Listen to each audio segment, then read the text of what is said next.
জানো, আমি আর আমার বেস্ট ফ্রেন্ড প্রিয়া আমরা দুজনে মিলে না রোজ একসাথে কলেজ যাই। তো একদিন কিনা আমরা এরকম কলেজ যাচ্ছিলাম, মানে যেরকম নর্মালি আর কি আমরা কলেজ যাই।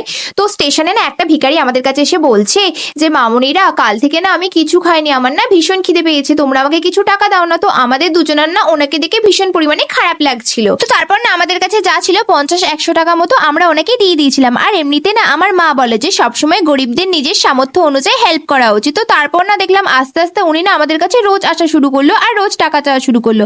আর সত্যি কথা বলতে কলেজ যাওয়ার সময় তো আমাদের মা বাবারাও আমাদেরকে অত টাকা দেয় না, আর উপর থেকে উনি যদি রোজ রোজ আসে তাহলে আমরা অত টাকা কোথায় পাবো। তো জানো, একদিনকে না আমি তো টাকার বদলে আমার পুরো লাঞ্চ বক্সও দিয়ে দিয়েছিলাম। তো তারপরের দিন না আমি ঠিক করেছিলাম কিছু তো একটা আইডিয়া লাগাতেই হবে, এরকম ভাবে যদি উনি রোজ আসে এত টাকা আমরা কোথায় পাবো। তো তারপরের দিন না উনি আবার যখন আমাদের কাছে এসে টাকা চেয়েছিল, তো তখন না আমি ওনাকে বললাম যে কাকু আমার কাছে তো খুঁজো নেই, আমার কাছে 500 টাকার নোট আছে। তো তখন না উনি বললো যে আমার কাছে খুঁজো আছে, আমাকে টাকা দাও। তখন আমি বললাম যে তোমার কাছে তাহলে যে খুঁজোটা আছে তাহলে তুমি সেই খুঁজো টাকাটা দিয়ে কিছু কিনে খেয়ে নাও। বাই দ্য ওয়ে, তোমরা আমাকে কমেন্টে বলে যে তোমরা কোন ক্লাসে পড়ো।